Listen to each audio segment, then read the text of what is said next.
നിങ്ങൾ ഈ channel subscribe ചെയ്യാത്തവരാണെങ്കിൽ ഉടൻ തന്നെ ചാനൽ സബ്സ്ക്രൈബ് ചെയ്യണേ. ലോകമെമ്പാടും യാത്ര ചെയ്യുന്നതിൽ മാത്രമല്ല ഇന്ത്യക്കാർ മുന്നിലുള്ളത്, വിദേശത്ത് സ്വത്തുക്കൾ വാങ്ങുന്നതിലും ഇന്ത്യക്കാർ മുൻപന്തിയിൽ തന്നെയാണ്. Centre for advanced defence studies തയ്യാറാക്കിയ ദുബായ് അൺലോക്ക്ഡ് എന്ന റിപ്പോർട്ടിൽ പറയുന്നത് 2020-നും 2022-നും ഇടയിൽ ദുബായിൽ ഏറ്റവും കൂടുതൽ സ്വത്തുക്കൾ വാങ്ങിയത് ഇന്ത്യക്കാരെന്നാണ്. ഇന്ത്യക്കാർക്ക് ദുബായിൽ 1.45 ലക്ഷം കോടി രൂപ വിലമതിക്കുന്ന 35,000 സ്വത്തുക്കൾ ഉണ്ട് എന്നാണ് പറയുന്നത്.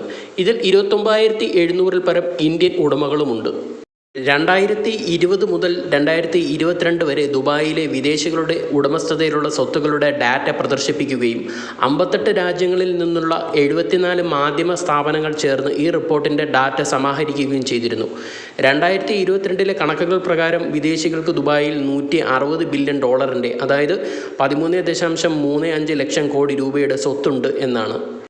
ഇന്ത്യക്കാരുടെ പട്ടികയിൽ റിലയൻസ് ഇൻഡസ്ട്രീസ് ചെയർമാൻ മുകേഷ് അംബാനിക്ക് ദുബായിൽ 2,000 കോടി രൂപയുടെ സ്വത്തുണ്ട്.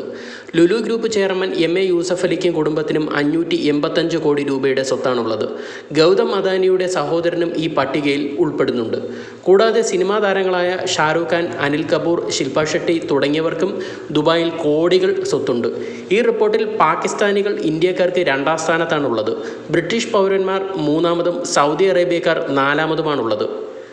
കണക്കുകൾ പ്രകാരം 17,000 പാകിസ്ഥാനികൾ 91,800 കോടി രൂപ വിലമതിക്കുന്ന 23,000 സ്വത്തുക്കൾ സ്വന്തമാക്കി എന്നുള്ളതാണ്. കൂടാതെ ബ്രിട്ടീഷ് പൗരന്മാർക്ക് ദുബായിൽ $10 ബില്യൺ വിലമതിക്കുന്ന 22,000 റെസിഡൻഷ്യൽ പ്രോപ്പർട്ടികൾ ഉണ്ട്. 8,500 സൗദി അറേബ്യൻ പൗരന്മാർക്ക് $8.5 ബില്യൺ വിലമതിക്കുന്ന 16,000 സ്വത്തുക്കൾ ഉണ്ട് എന്നും പറയുന്നു. ഈ ഡാറ്റയിൽ നിന്ന് മനസ്സിലാക്കുന്നത് നിലവിൽ ഇന്ത്യക്കാരാണ് മുൻപന്തിയിലുള്ളത്. കാരണം ഇന്ത്യക്കാരാണ് ഏറ്റവും കൂടുതൽ പ്രോപ്പർട്ടികൾ വാങ്ങിക്കൂട്ടുന്നത് ദുബായിൽ.